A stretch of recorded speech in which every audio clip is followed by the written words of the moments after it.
Hello guys, good morning. आप सभी का मेरे यूट्यूब चैनल पर एक बार फिर से स्वागत है। जिस तरीके से आपको पता है कि प्लास्टिक टू पार्टीशन जो बुक है वो हम कवर कर रहे हैं और उसकी कई सीरीज़ हम बना चुके हैं। कई लेक्चर्स आज हम ले चुके हैं। आज आई थिंक 7th लेक्चर हम लेने वाले हैं। सेकंड चैप्टर आज स्टार्ट होगा, जिसका नाम है ब्रिटिश एम्पायर इन इंडिया, और उसका फर्स्ट यूनिट जो है द इम्पीरियल आइडियोलॉजी पर है, यानी कि हिंदी में बात करें तो साम्राज्यवादी विचारधारा। ठीक है, आज जो फर्स्ट यूनिट है वो फर्स्ट सेकंड थर्ड 3 यूनिट हम लेने वाले हैं। तो स्टार्ट करते हैं। सबसे पहले जो बात की गई है फर्स्ट यूनिट में, वो इस बारे में बात की गई है कि जो ब्रिटिश इंडिया है, मतलब कि ब्रिटिश एम्पायर है, वो अपनी किस तरीके से अपने राज को लीगलाइज करता है। ठीक है ना, वो वैधानिक बनाता है कि हाँ, हम राज कर सकते हैं इस बात के लिए। तो वो इस बात पर कहता है कि हमारा अब कर्तव्य है, क्योंकि अब हमारे पास जो है, हम विकसित हो गए हैं। ठीक है ना, अब हम विकसित हो गए हैं, हम इंटेलेक्चुअल हो गए हैं। अब हमारा एनवायरनमेंट ऐसा हो गया है, हम बहुत ज़्यादा इंटेलेक्चुअल हैं, हमें पता है सही क्या है गलत क्या है, हम मॉडर्न हो चुके हैं, सिविलाइज्ड हो चुके हैं। क्योंकि अब हम हो चुके हैं, तो हमारा काम क्या है कि दूसरे जो बैकवर्ड क्लास लोग हैं या फिर जो कंट्रीज़ हैं, उन्हें अब सिविलाइज्ड बनाना, ये हमारी पूरी जिम्मेदारी है, ये हमारा पूरा कर्तव्य है।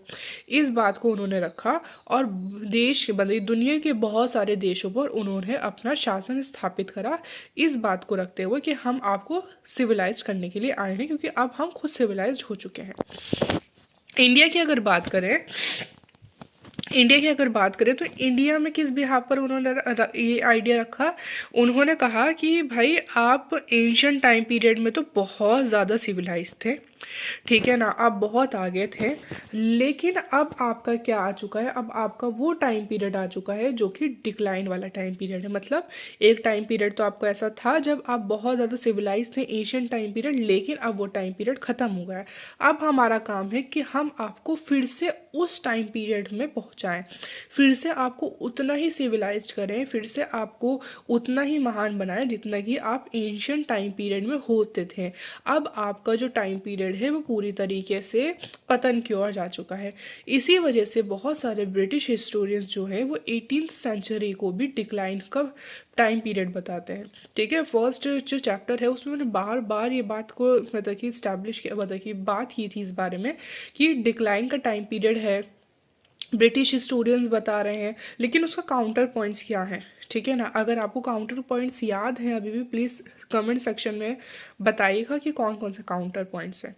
ठीक है, तो एक हिस्टोरियंस है सर विलियम जॉन्स, ठीक है ना, तो वो किस बारे में बात करते हैं। ठीक है ना, उन्होंने जो स्टडीज़ करी इंडियन लैंग्वेजेस पर, किस लिए स्टडी करी कि ताकि जो इंडियंस भूल चुके हैं, अपनी लीगल सिस्टम भूल चुके हैं, अपना कल्चर भूल चुके हैं, उसको वापस से लेकर आया जा सके। और इस थ्योरी को या फिर इस विचारधारा को क्या बोला गया, ओरिएंटलिस्ट ट्रेडिशन, ओरिएंटलिस्ट विचारधारा बोला गया। ठीक है, यानी कि प्राच्यवादी विचारधारा। आई थिंक मैं सही बोल रही हूँ, ओरिएंटलिस्ट को प्राच्यवादी ही बोलते हैं। अगर मैं गलत हूँ तो प्लीज़ आप मुझे इस बारे में बताइए।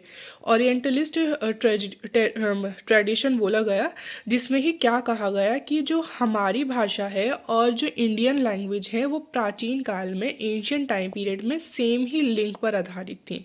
ठीक है ना, मतलब कि वो एक ही परिवार का हिस्सा थी।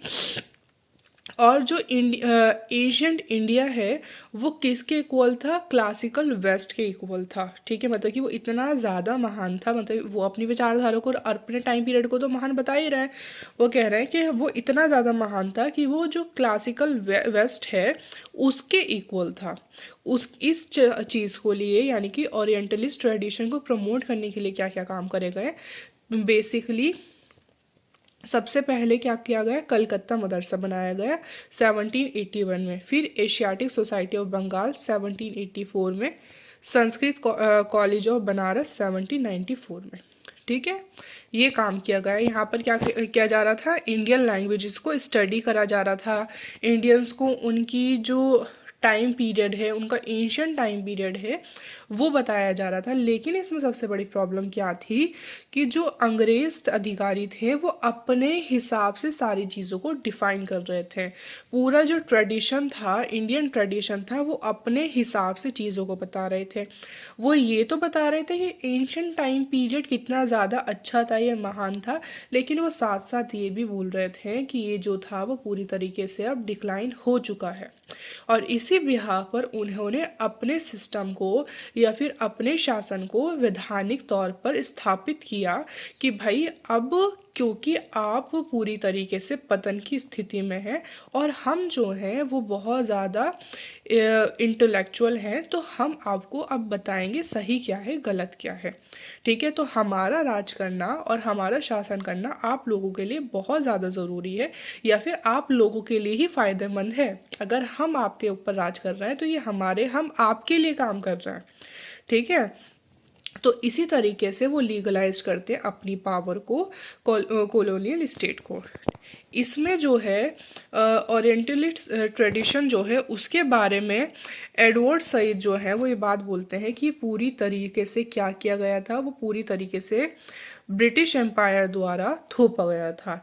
जबकि इश्चिक जो है वो ये बात बोलते हैं कि पूरी तरीके से प्रोसेस था डायलॉग का, यानी कि इसमें पूरी तरीके से बहस की गई, वार्तालाप किया गया, बातचीत करी गई। जो कॉलोनियल ऑफिसर्स थे वो बैठे थे, इंडियंस जो जानकार थे वो बैठे थे, और उसके बाद ये सारी चीज़ें विचारधाराएं बनी, या फिर उसके बाद एक है ना ये जो ट्रेडिशन था वो ट्रेडिशन बना। उसके बाद बुक्स इस्टेब्लिश हुई या बुक छपना शुरू हुई।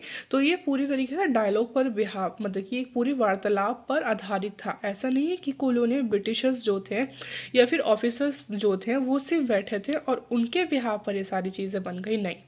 पूरा टाइम पीरियड इसके लिए, मतलब कि पूरा डायलॉग और पूरा सेशन इसके लिए चला और उसके बाद ये सारी चीज़ें हुई। लेकिन इस बात से बिल्कुल भी नज़रअंदाज नहीं किया जा सकता कि ये जो अतीत का ज्ञान बार बार लेकर आया जा रहा था वो राज्य की आवश्यकताओं को पूरा करने के लिए लेकर आया जा रहा था। राज्य की आवश्यकता क्या आई थी कि अपने जो शासन है उसे लीगलाइज किस तरीके से करा जाए, किस तरीके से इंडियंस मान ले कि हाँ हम उन पर शासन करने के लायक हैं या फिर हम उनके लिए कल्याण के लिए आए हैं। तो जाहिर सी बात है, जब तक आप ये नहीं दिखाओगे कि हाँ आप एक ऐसी स्थिति में है जहाँ पर आपका सर्वनाश हो चुका है, आप पतन की स्थिति में, आपका सारा जो कल्चर है वो डिक्लाइन हो चुका है, आपको कुछ नहीं पता आपके अतीत के बारे में, हम बहुत नॉलेजेबल हैं, हम आपको बताएंगे, तो तब तक तो इंडियंस मानेंगे ही नहीं। तो इस वजह से वो बोलते हैं मतलब कि शेखर बंदोपाध्याय बोलते हैं कि ये जो सारी चीज़ें की जा रही थी वो इसलिए की जा रही थी ताकि जो इंडियंस हैं, जो ब्रिटिशर्स हैं, वो अपने राज्य की आवश्यकताओं को पूरा कर सकें। इसके बाद कि अब करते हैं कि ओरिएंटलिस्ट जो थे वो प्रैक्टिस में कब आए या फिर किस तरीके से आए। विलियम हेस्टिंग का जब टाइम पीरियड स्टार्ट होता है और वो रूल करना शुरू करते हैं, ठीक, तो इंडियन लॉ बनाते हैं। वो क्या करते हैं, रूल करते हैं इंडियन लॉ के बिहाफ पे। मतलब वो ब्रिटिशर्स रूल नहीं लेकर आते हैं, इंडिया में जो रूल चल रहा होता है या फिर इंडियन जो कानून अभी तक मध्यकाल से चल रहे होते हैं वो उसे ही कंटिन्यू करते हैं और उसमें कोई बहुत बड़ा मेजर चेंज नहीं लेकर आते हैं, क्योंकि उनका मानना होता है कि इंडियन जो लॉ है उन्हीं को ही स्थापित करना चाहिए ताकि हम इंडियंस के साथ कनेक्शन बना सकें। और जाहिर सी बात है इतनी जल्दी तो इंडियंस भी सारी चीज़ों को चेंज को एक्सेप्ट नहीं कर सकते थे। तो उन्होंने ये बात बोला कि भाई हमें जो रूल करना चाहिए वो इंडियन लॉ के बिहाव पर ही करना चाहिए। हिंदुओं का जो कानून है वो हिंदुओं के कानून, मतलब कि उसी कानून के बिहाव पर उन्हें न्याय मिले, मुस्लिम का जो कानून है उसके बिहाव पर उन्हें न्याय मिले। तो ये जो विलियम हेस्टिंग है उन्होंने ये चीज़ को करना शुरू करा। इसी के लिए जो 1800 में है उन्होंने फोर्ट विलियम कॉलेज की स्थापना करी, जो कहाँ पर था, कलकत्ता पर था। ये किस लिए करी गई, पूरे के पूरे एक पॉलिटिकल विजन के बिहाफ पर करी गई। कंपनी के जो अधिकारी हैं ताकि उन्हें शिक्षा दी जा सके भारतीय सभ्यता की, भारतीय कल्चर की, उनकी बुक्स की, ताकि वो उन्हें समझ सकें और अच्छी तरीके से भारत पर राज कर सकें। हैं। जाहिर सी बात है, जब कोई व्यक्ति किसी स्थान को या फिर किसी स्टेट को, किसी राज्य को अच्छे तरीके से समझ ही नहीं पाएगा तो वो राज भी नहीं कर पाएगा। तो राज करने के लिए क्या ज़रूरी था कि इंडियंस को पूरी अच्छी तरीके से इंडिया की कल्चर को, उनकी हिस्ट्री को, सब चीज़ों को अच्छी तरीके से समझा जा सके। तो यही काम किसने करा? यही काम विलियम हेस्टिंग्स ने करा। उन्होंने एक फोर्ट विलियम कॉलेज की स्थापना कराई एक पूरे पॉलिटिकल विजन के अंडर में। और इसका एक और विजन ये था कि जो जो आइडिया था, मतलब कि फ्रेंच रेवोल्यूशन के बाद जो स्वतंत्रता का आइडिया आया था, फ्रीडम का जो आइडिया स्प्रेड हो रहा था पूरे वर्ल्ड में, उसे इंडिया में रोका जा सके।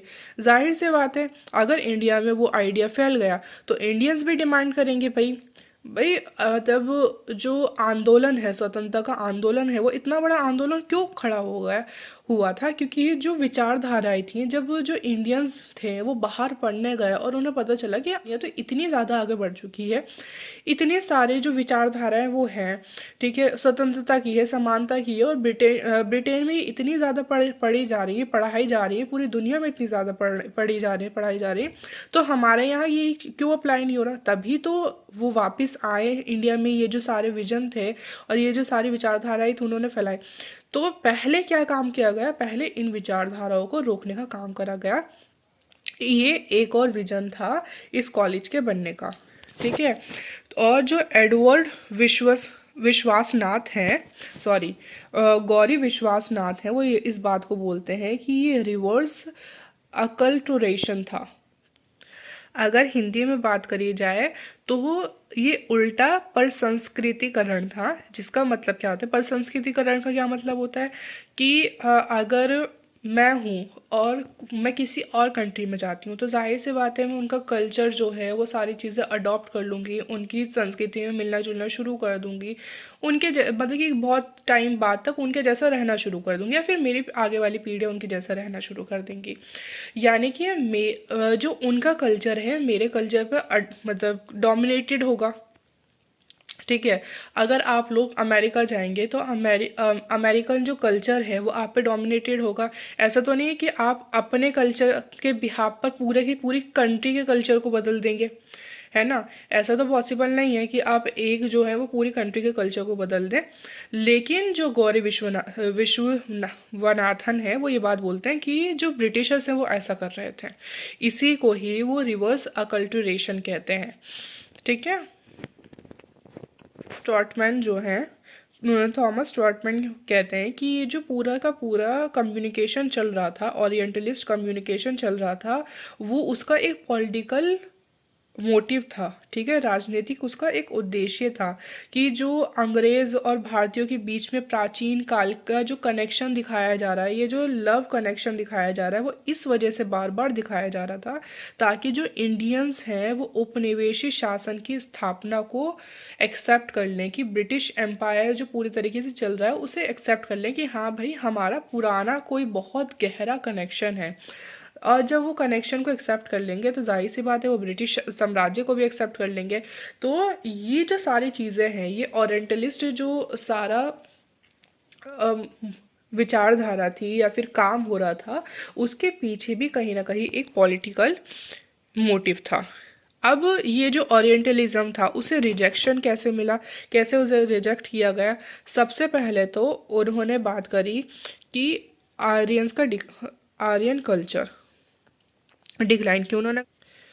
उन्होंने एक एक चीज़ के साथ साथ कि उन्होंने ये बात तो इस्टेब्लिश करी ही कि जो एशियन टाइम पीरियड था वो बहुत ही ज़्यादा क्लासिक या फिर बहुत ज़्यादा एडवांस टाइम पीरियड था इंडियंस के लिए। लेकिन उसके साथ साथ उन्होंने इस चीज़ पे भी फोकस करा कि उस टाइम पीरियड के बाद डिक्लाइन हो गया था, ठीक है। तो अब जो सारा टाइम पीरियड है वो डिक्लाइन वाला टाइम पीरियड चल रहा है, पतन वाला टाइम पीरियड चल रहा है।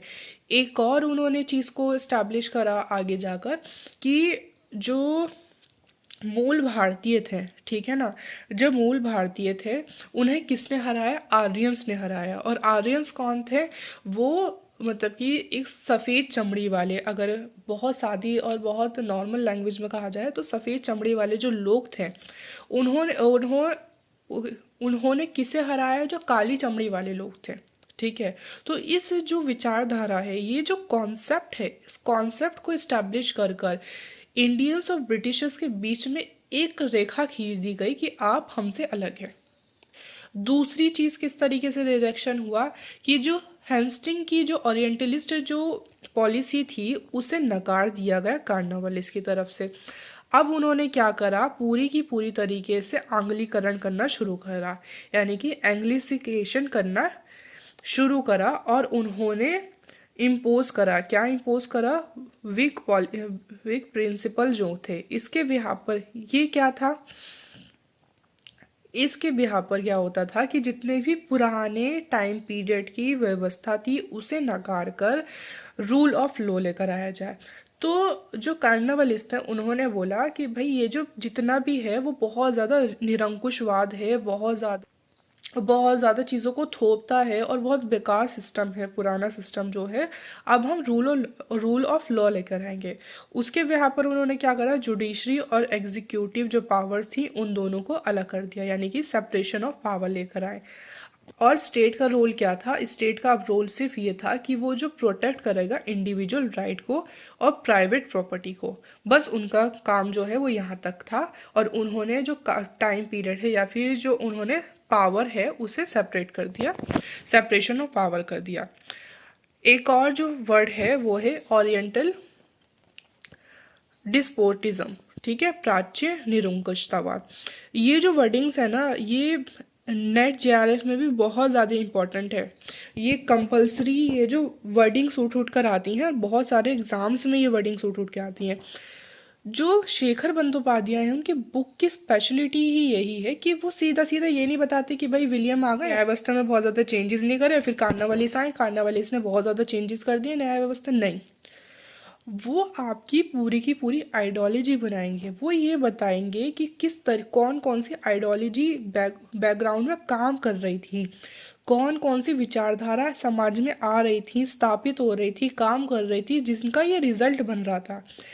ये जो भी काम हो रहा था, चाहे कॉलेज बन रहे हैं, चाहे जो ब्रिटिश एम्पायर है उसकी जो मोनोपोली है, सॉरी ईस्ट इंडिया कंपनी की जो मोनोपोली है वो ख़त्म हो रही है, उसके पीछे कौन सी विचारधारा थी। इंजीलवाद था, इंजीलवाद की वजह से कौन कौन से काम हुए। तो ये सारा, ये पूरी की पूरी जो विचारधारा है उसे स्टैब्लिश करने का काम करता है। ये आपको बाकी बुक्स में नहीं मिलेगा। आप स्पेक्ट्रम पढ़ेंगे, स्पेक्ट्रम में आपको इस तरीके से चीज़ें नहीं मिलेंगी। आप सतीश चंद्र पढ़ेंगे, सतीश चंद्र में आपको इस तरीके से चीज़ें नहीं मिलेंगी। बहुत छोटी छोटी आपको चीज़ें तो मिल सकती है, वहाँ पर सीधा सीधा हेडिंग दी जाएगी कि न्याय व्यवस्था में कैसे सुधार आया, वो सारी चीज़ें, कॉलेजेस कैसे बन रहे हैं वो सारी चीज़ें, शिक्षा व्यवस्था कैसी है वो सारी चीज़ें। लेकिन कौन सी विचारधारा किसके पीछे काम कर रही थी, किसकी वजह से ये सारी चीज़ें हो रही थी, ये आपको किसी और बुक में इतनी अच्छी तरीके से नहीं मिलेगा जितनी अच्छी तरीके से शेखर बंदोपाध्याय डिफाइन करते हैं। इस वजह से मैं बोलती हूँ कि कोई भी अगर इंडिया हिस्ट्री को पढ़ना चाहे, मॉडर्न इंडियन हिस्ट्री को पढ़ता है, तो उसके लिए बहुत ज़रूरी है कि वो इस बुक को पढ़े ही पढ़े। ठीक है, तो हम किसके बारे में बात कर रहे थे, हाँ, प्राच्य निरंकुशतावाद के बारे में। उसका क्या मतलब है कि जो यूरोपीय राज्य है और इंडियन जो स्टेट है वो दोनों अलग अलग हैं। और यही नहीं, जो भारतीय राज्य हैं वो अलग होने के साथ साथ हीन भी है। इसी वजह से जो भारत के जो चिन्ह है, जो मिडाइवल टाइम पीरियड में जितने भी, चाहे वो आपका झंडा हो, सिक्के हों, या फिर जितने भी शासन के प्रतिचिन्ह हैं, उन सबको प्रतिबंधित कर दिया गया, उन सब पर बैन लगा दिया गया। और इसी के बिहाफ पर जो उनका शासन था उसे लीगलाइज्ड भी करा गया। किस तरीके से, अब जाहिर सी बात है, अगर उन्होंने ये बात बोल दी कि भाई आप तो हमसे छोटे हैं, आप हमसे हीन हैं, आप हमसे अलग हैं, हम आपसे ऊपर हैं, तो वो सीधा सीधा इस बात को ही बोल रहे हैं कि हम आप पर राज करेंगे। क्यों? क्योंकि हम सबको जानते हैं। तो ये वाले जो ओरिएंटल डिस्पोटिज्म है वो एक तरीके से लीगलाइज भी कर रहा था उनकी प्रैक्टिक सत्ता को। ठीक है, प्रैक्टिक सत्ता का मतलब क्या होता है कि हम, मतलब कि पिता वाली सत्ता, ठीक है ना, फादर वाली सत्ता। कि बेटे और बाप का क्या रिश्ता होता है कि वो आपको बताता है कि सही क्या है गलत क्या है, आपको किस तरीके से करना है। और इसे किसने बहुत ज़्यादा जो स्प्रेड करा वो थे विलियम जॉन्स। क्या हो रहा था, अब एक तरीके से तो सबसे पहले प्रेशर आ रहा था, बार बार कंपनी की जो मोनोपोली है उसे ख़त्म करने का प्रेशर आ रहा था। पहले मैंने आपको फर्स्ट चैप्टर में भी ये बात बार बार बता रही थी कि जो बहुत ज़्यादा प्रेशर जो ब्रिटिश गवर्नमेंट है उस पर पड़ रहा था। लेकिन इस प्रेशर को किसने बहुत ज़्यादा आगे बढ़ाया है, एक तो आपका इंजीलवाद और जो उपभोक्तावादी विचारधारा थी उसने बहुत ज़्यादा आगे बढ़ाया। अब इंजीलवादी और ये उपभोक्तावादी विचारधारा थी क्या, सबसे पहले इन पर अगर बात करें, आई एम रियली सॉरी, थोड़ी मेरी तबीयत ठीक नहीं है, ऑब्वियसली विंटर्स भी हैं तो एनवायरनमेंट चेंज हो रहा है तो उसका इफ़ेक्ट भी है, तो अगर थोड़ी बहुत डिस्टर्बेंस हो तो उसके लिए बहुत क्षमा चाहूँगी। ठीक है, हम थोड़ा सा आगे स्टार्ट करते हैं कि अगर सबसे पहले बात कर इवेंजेलिकलिज्म यानी इंजीलवाद, अगर बहुत सीधा साधा अर्थ समझे तो इसका मतलब है कि जो जीसस की जितनी भी शिक्षाएं हैं उन्हें स्प्रेड करना, उन्हें फैलाना। ठीक है ना, ठीक है, यानी कि ईसाई धर्म की जितनी भी शिक्षाएं हैं उस शिक्षा को फैलाना। उपभोक्तावाद की बात करें तो उसका मतलब होता है ज़्यादा से ज़्यादा लोगों को ज़्यादा से ज़्यादा सुख। ठीक है, इस चीज़ पर यह आधारित होती है विचारधारा। अब इसके प्रवक्ता कौन थे, भारत में अगर बात करें तो श्री रामपुर के जो मिशनरी थे वो इसके प्रवक्ता थे। ब्रिटेन में चार्ल्स ग्रांट इसके प्रवक्ता थे। और विलियम जो थे, विलियम विल्बर फॉन्स जो थे, उन्होंने सबसे ज़्यादा इस विचारधारा का प्रचार प्रसार करा। और दूसरी तरफ जो बात करें यूटिलिटेरियनिज्म की, तो इसे किसने स्प्रेड करा, जेम्स मिल ने। जेम्स मिल ने क्या ये काम करे, लॉ कमीशन बनाई 1833 में लॉर्ड मैकाले की तरफ से। इंडियन पीनल कोड 1835 में की विचारधारा पर, यह किससे प्रभावित थे, किसकी विचारधारा पे काम कर रहे थे, बेंथेमाइट मॉडल, बेंथेमाइट मॉडल पर, यानी कि बेंथेमाइट जो थे उनसे वो बहुत ज़्यादा प्रभावित थे जेम्स मिल, जिनके फॉलोवर बनकर उन्होंने ये सारी चीज़ें इस्टेब्लिश करना शुरू करें। ये जो न्याय वाला कॉन्सेप्ट है ब्रिटेन में उनकी तरफ से, बेंथेमाइट की तरफ से चल रहा था और उसे ही फॉलो करते हुए उन्होंने इंडिया में सारी चीज़ें इस्टेब्लिश करने की कोशिश करी। अब आप एक बात याद रखेंगे कि एक न्याय व्यवस्था वाला जो क्वेश्चन है या फिर कॉन्सेप्ट है वो उठ कर आता है बेंथेमाइट से। ठीक है, कि उनकी विचारधारा क्या थी या उनकी न्याय की व्यवस्था की बात की जाए तो ये आपको फिर वो उपभोक्ता वाली जो कॉन्सेप्ट है ना, ये वही यहीं से उठकर आएगा। फिर इसी के साथ ही जो ब्रिटेन में है वो ब्रिटिश लिबरलिज्म की जो उदारवादी, यानी कि उदारवादी जो विचारधारा थी वो निकल कर आ रही थी, जिसे कौन फैला रहा था, थॉमस मैकेली जो थे वो लेकर आ रहे थे। कि उनका क्या फोकस था कि हमें ज़्यादा से ज़्यादा सिविलाइज करना चाहिए रेदर देन कि हम राज्य को मतलब कि राज्यों को अपने अंदर मिलाते रहें या फिर अपने शासन का अपने प्रशासन को बढ़ाते रहें, बल्कि हमारा सिर्फ और सिर्फ ये मोटिव होना चाहिए कि हम किस तरीके से भारतीय जनता को सिविलाइज करें या फिर जहाँ पर भी हमारी कॉलोनीज हैं उसे हम किस तरीके से सिविलाइज करें। सीई ट्रेवल यान जो है वो भी इस बात को बोलते हैं कि भारतीय इस बात से बहुत ज़्यादा खुश होंगे या फिर वो हम इस चीज़ के लिए बहुत याद करेंगे कि हमने उन्हें सुख और स्वतंत्रता के लिए किस तरीके से उन्हें प्रशिक्षित करा या फिर एजुकेट करा, उन्हें हमने पॉलिटिकल संस्थाएं दी हैं, ये सारी चीज़ें हमने उन्हें सिविलाइज करा, तो इस चीज़ के लिए हमें काम करना चाहिए। लेकिन ऐसा नहीं है कि इंजीलवादी या फिर और जो उदारवादी थे वो दोनों एक ही थे या फिर एक तरीके से सोचते थे, बल्कि इनमें बहुत बड़ा डिबेट उभरा और उस डिबेट को कहते हैं ओरिएंटलिस्ट और एंगलिस्ट डिबेट। ठीक है, ये डिबेट, इसमें कौन था, लिबरल जो विचारधारा रखने वाले थे वो लॉर्ड मैकाले थे, जो कि मैकेली मिंट या फिर एजुकेशनल मिंट 35 में जो लेकर आए थे। उन्होंने क्या करा, उन्होंने इंग्लिश जो एजुकेशन थी उसे बहुत ज़्यादा सपोर्ट करा, जबकि इंजीलवादी जो विचारधारा वाले जेम्स मिल थे, ठीक है, वो अभी तक सपोर्ट कर रहे थे वर्नाकुलर एजुकेशन को, कि भारतीय जो जनता है भारतीय भाषा में ही या फिर भारतीय जो ज़रूरतें हैं उसी में हमें भारतीयों को एजुकेट करना चाहिए। और इसी को कौन फॉलो कर, इसी विचारधारा को कौन फॉलो कर रहे थे, बेंटिक फॉलो कर रहे थे। और उन्होंने इसी विचारधारा को रखते हुए सती प्रथा को अबॉलिश करा, जो जो बच्चों की बलि प्रथा थी उसे अबॉलिश करा। और उन्होंने उन्होंने इस बात पे फोकस करा कि मेरा उद्देश्य क्या है, आपको अपना असली जो धर्म है, ये जो एक तरीके से गुम हो गया है या फिर आपके पास जो गलत विचारधाराएं पहुंच रही हैं उसे रोका जाए और सही जो धर्म है आपका उसके बारे में पहुंचाया जाए। इसी वजह से जब उन्होंने सती सिस्टम को अबॉलिश करा तो इस बात पे फोकस करा कि आपकी जो खुद के ग्रंथ हैं वो आपको इस बात की इजाज़त नहीं देते कि आप सती करें, ठीक है, या फिर उसका यहाँ वो आपके किसी भी धर्म में ग्रंथ में नहीं लिखा हुआ। आपके आगे के नोट्स प्रिपेयर हैं, लेकिन मुझे लगता है कि मेरी तबीयत ठीक नहीं है या फिर मैं प्रॉपर वीडियो नहीं बना पा रही हूँ। अगर आपको प्रॉब्लम हो रही है वीडियो को समझने में या फिर किसी भी तरीके से तो प्लीज़ मुझे बता दीजिए, और अगर नहीं हो रही है तो मैं इवनिंग तक दूसरी वीडियो अपलोड कर दूँगी। Thank you so much.